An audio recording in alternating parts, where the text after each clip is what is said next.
Hello, this is Craig from bitsbox.co.uk. This video is the start of a little mini-series about the art of Blanchitsu. So, what is Blanchitsu? Well, it is a regular feature in the White Dwarf magazine, showcasing miniatures that are based off the art of John Blanch. John Blanch, if you don't know, is a fantastic artist. He's done a lot of work for Games Workshop over the years, and his style is very unique, very grimdark, and very awesome. If you don't know what his artwork is like, which I'm sure most of you do, but if you don't, just Google him now, because it's just really cool stuff. So these warbands, they sort of usually focus around an inquisitorial sort of warband, so they're normally led by an inquisitor. Not necessarily, you can literally do whatever you want, of course. But yeah, Blanchitsu is all about sort of warbands. Sort of inquisitorial warbands that are literally just converted out of almost anything. You can really let your imagination run wild. You don't have any sort of rules, limitations holding you back. You can equip them how you want. If you want a little henchman guy with a massive rocket launcher on his shoulder, then go for it, you know. Nothing's holding you back. You can have a guy with 8 arms. Just anything you want. You can just go nuts. A lot of people like to build like machines out of just bits, just throw a load of stuff together, and yeah, the results are very cool. It's something that I've really just got into lately. In this video I'll be going over what it is, where you can find inspiration, because there's so much of it about, and not just in the White Dwarf magazines. And also I'll be showing off some boxes that you can use to get started with. Also, I would just like to say, if you sign up for our Patreon for the $20 pledge within the next month, you will be getting, in addition to your normal goodies, a sort of bag roughly this size, more full than this just has one guy in, but this sort of size bag will just be full with stuff you can use to get started for your Blanchitsu warband. The guys who are already on the $20 pledge will be getting one of these within the next couple of weeks. And anyone who signs up throughout April will also get one as well. I should have loads to send. And then maybe after that, if we've still got some left over, then we'll give them away. So yeah, that's how you can start your own warband very easily, just by hopping on there. But I'll be showing you other ways, what boxes are really good to start. I've got a nice pile of boxes right next to me, which I'll be showing off later on. Also in this series, I'll be doing some painting tutorials. Blanchitsu has a very sort of deliberate, sort of grimdark sort of style. A lot of miniatures aren't always the best painted miniatures in the world. They're not going to win a golden demon or crystal brush, but they still look fantastic. They're sort of grimy, they're rusty, they're dark. Some of them even have weird old textures on them, but they always look fantastic. And I think that's just partly down to the uniqueness of the miniatures as well. But yeah, if you're someone who's not a fantastic painter, you can really get on board with this and still have some amazing looking miniatures. And I'll be doing some painting tutorial videos to show you how you can get that grimdark feel really easily. So essentially, we've sort of spoken about what it is. If you think about the old game Inquisitor, which is a 54 millimeter scale game, it's essentially that in the 28mm scale. So it's often referred to as Inq 28 or INQ 28. And if you want inspiration, there's some really cool Facebook groups you can go on. I'll see if I can find the name of them. So we have the Inquisitorium, hyphen the Beating Heart of Inq 28. That is a fantastic group. I posted this miniature on that group a few weeks ago, and the response was fantastic. The community are really cool, really enthusiastic about the whole Blanchitsu thing, so anything you post on there will just get a lot of likes and a lot of positive comments, because the guys are really great. If 40k is not your thing, there is also the Dark Age of Sigma -AOS 28. So this is a similar type of thing, it's quite new, but essentially it's Blanchitsu, but in the Old World or in the Mortal Realms. So yeah, some of the conversions that I've seen there are just amazing as well. It's something that maybe I'll get into later on also, because yeah, it's very cool. It's nice to see people are doing it in the fantasy scene as well. So them two Facebook groups are absolutely fantastic groups to get on board with. There's also a bits exchange for the Inc 28 group, but just make sure you're on that group first before you join the bits exchange, because if not, you won't get in. Of course, you can always just go on bit sites such as Bitsbox and just browse our bits and see whatever you want to use for your warband on there. There's always some really cool stuff that you'll come across that maybe you won't use normally. So yeah, this sort of really lends an opportunity for people to sort of do something completely different to what they used to. So if you've got bored of building this massive army, painting the same colours, same type of miniatures, and you just want a little break, but don't want to break the bank too much, then you know, a warband could be right up your street. So where else can we find inspiration? Well, Pinterest is fantastic. I've only started using Pinterest in the last couple of months, but it's really good for this hobby. Not just for Blanchitsu, but just for a hobby in general. There are so many miniatures on there. But what I love about Pinterest is you can literally go to a search bar, type in Blanchitsu, and you just get an absolute wealth of really awesome converted and really awesome painted miniatures, what are just so good for this sort of style. And that's so cool. It just shows you how many people are actually into this. I thought it was something like, just from reading White Dwarf, there's just a small handful of people who are into this sort of thing, but actually it's really popular, and of course the Facebook groups show that as well, so really cool. Also you can look at, if you type in Inc 28 as well, you put that into Pinterest, you'll get some awesome miniatures as well. And also hashtag Inc 28 is really good on Instagram. You will actually find some of my miniatures from my henchmen by searching for that as well, or just go on the Bitsbox Instagram page. I've been posting up some on there. The link to that should be down below.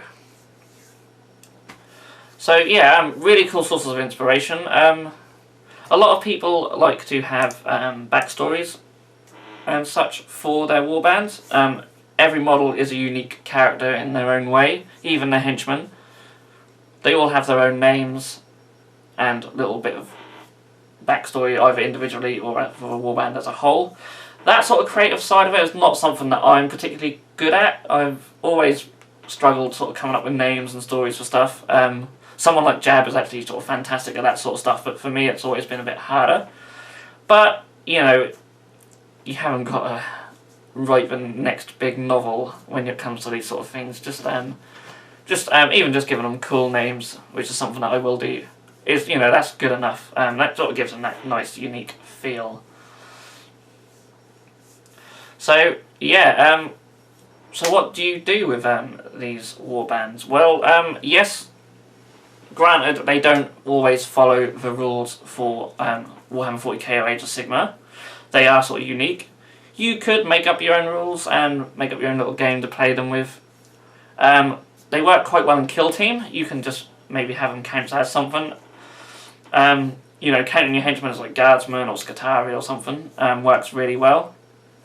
The Shadow War Armageddon game that's coming out very soon is just absolutely ideal for Blanchitsu. I can't remember if I already mentioned it or not, but with that game coming out, now is just an ideal time to really start getting into the Blanchitsu part of the hobby. So that's something that I'm going to use my warband in, and we'll hopefully see that in some future bat reps. And hopefully some of the other guys will do their own as well. I'm hoping can inspire them as well as you guys into making some really cool warbands. So how do you get started? So we'll talk about sort of how warbands are sort of made up usually. Now, not always, but they are normally led by an Inquisitor. They don't have to be. Some people actually put a Space Marine in there as well, which is really cool. I've actually built an Inquisitor who is over here, so I'll show him up to the camera. I said I'll show off some miniatures. Very simple conversion. This guy literally is using the Custodes body, legs, one of his arms. He's got the cape on the back. He has this bird from Stormcast Eternal, a head from Skyball, but the Custodian's head worked quite well. We have a Grey Knight and Nemesis Force Hammer, and Tartarus Terminator shoulder pads that I just had spare. And they work really well. I put some pouches and some stuff on him also. I hope he showed up alright on camera. I can't really see too well from here if he was in great focus or not. Literally just go on our Instagram page and you'll see pictures of him and some other miniatures. So yeah, you normally have an Inquisitor, Space Marine. You don't have to, but usually they are normally led by one. Then you have some henchmen. Now there's no sort of limit on how many miniatures you can have in a warband. It's typically sort of 5 to 10, but who's to say if you can go, you know, if you want to go above or below? There's no rules here. There's absolutely no rules when it comes to Blanchitsu. Now henchmen are usually like, if you think like Necromunda, sort of gangs, or even just like guardsmen, or I don't know. I'm sort of going for like post-apocalyptic sort of feel.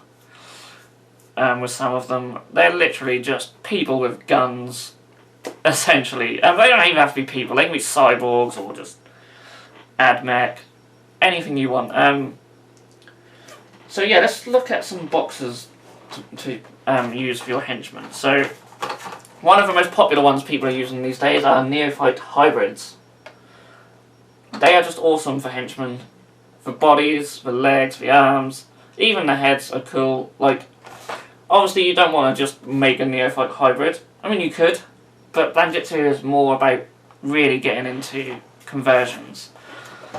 So they're really cool. The Militarum Tempestus Scions, also another really good box. They're just awesome. They are one of my favourite guard units. They just look so cool. But people like to mix in Empire or Free People stuff these days.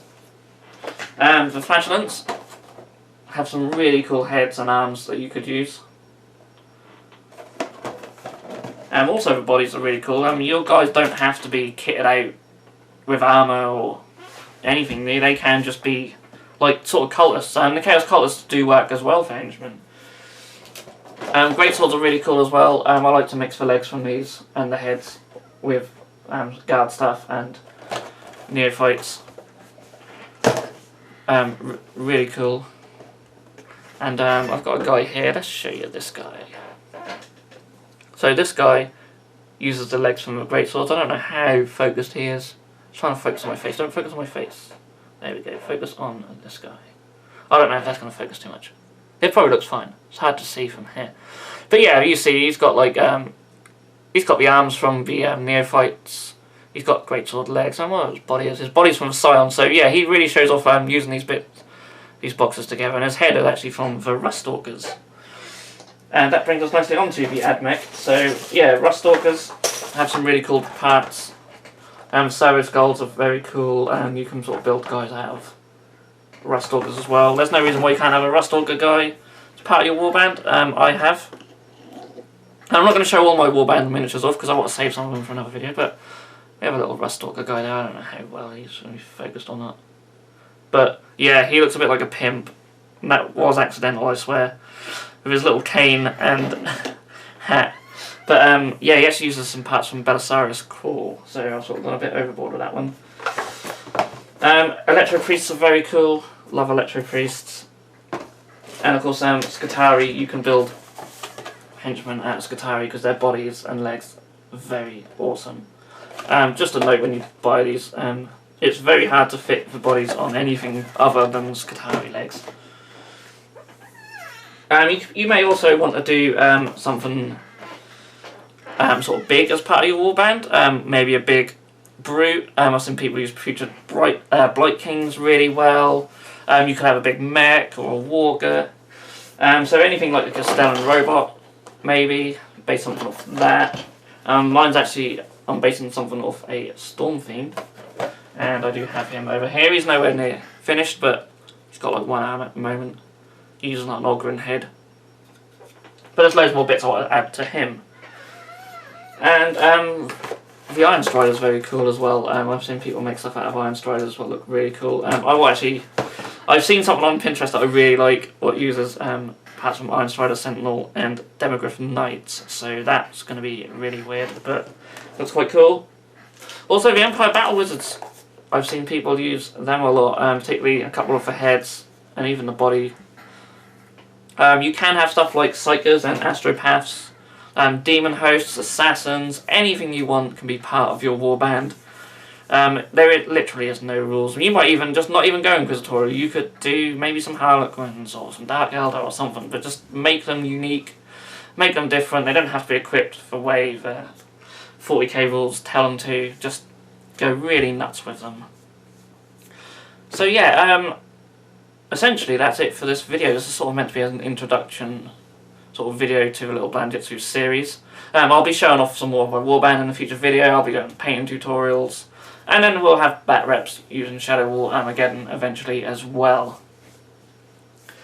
So yeah, just lastly, all these boxes you've seen, bits out of these will be thrown into these Patreon bags. So if you really want to get on board with that, then the link is below and you will receive one of these bags. Certainly from the $20 pledge, as well as a normal bag of bits that you get for joining that pledge as well, and there's always monthly giveaways and stuff added to that pledge. I'm working on like some swag at the moment, sort of bits box stuff, so very cool stuff coming up in the future for our Patrons. And there's only 3 guys on our $20 pledge at the moment, so they'll all be getting one of these within the next couple of weeks. And yeah, as I said earlier, anyone who signs up to that level within the next month will certainly get one of these bags. If no one does, and I've still got these bags lying around, then maybe we'll do a giveaway or something. We'll see how it all goes, or I can extend that to a couple of months. But we'll see. I always feel really bad for plugging the Patreon too much. It's not something I really want to do. We're not a channel who requires patrons to stay active. It's just a nice little added boost for us, and it helps us buy more terrain, mainly for the channel. So yeah, that's the end of the video, really. All that's left to say is thank you so much for watching. As always, you can give us a like and subscribe if you haven't done so already. And yeah, there'll be lots more Blanchitsu content in the future. So I'll be working on some painting tutorials over the next couple of weeks, so look out for them. I'll see you all in the next video.